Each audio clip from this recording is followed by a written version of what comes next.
Oh, Monday morning, back at it. I'm going to talk about PTSD and self-sabotage for a minute, and parts.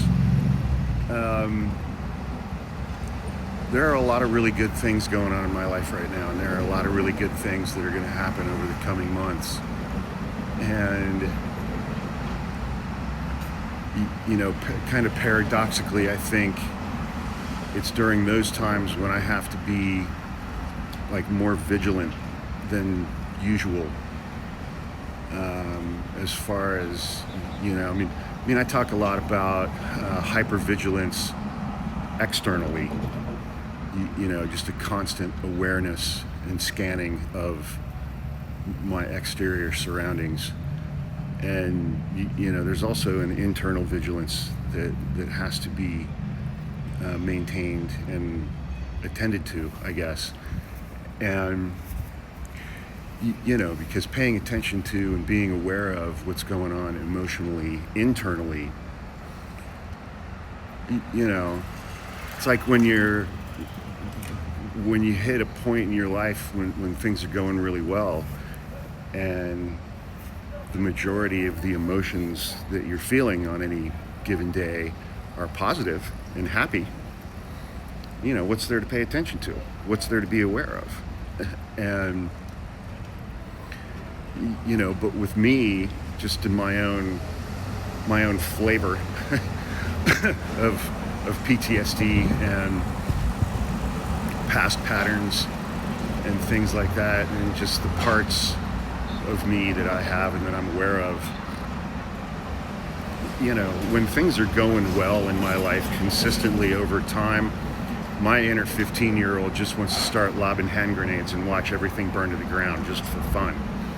And he's done that before in my life. And, having PTSD, if you're feeling consistently good emotions and you slack off on that kind of internal vigilance, then that gives him an opening to do exactly that. And, the analogy that I make sometimes when explaining this stuff to people is, it's like somebody who's trying to get sober and they've got some time under their belt, and, they're working a program and they're being vigilant, and things start to turn around in their life and they start feeling good. And then there's that part of the brain that is like, you're all better. You can have a drink. You're all better. Everything's fine. You'll be fine. And if they pay attention to that voice and do that, then they're off to the races.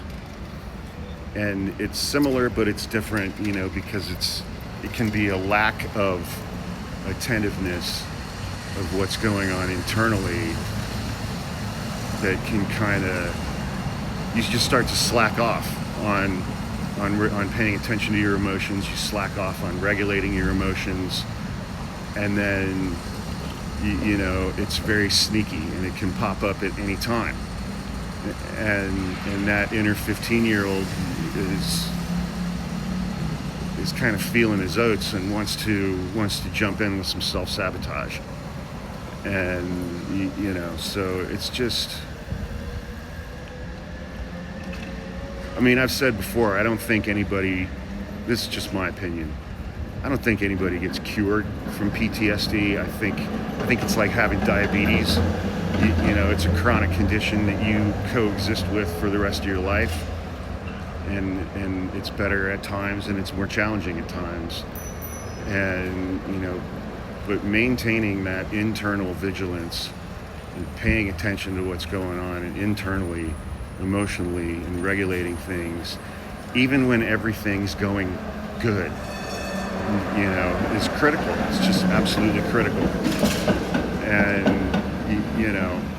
I've just been trying to be aware of that process and that tendency in me. And, so that's how I'm starting my Monday morning. Have a great day, everybody.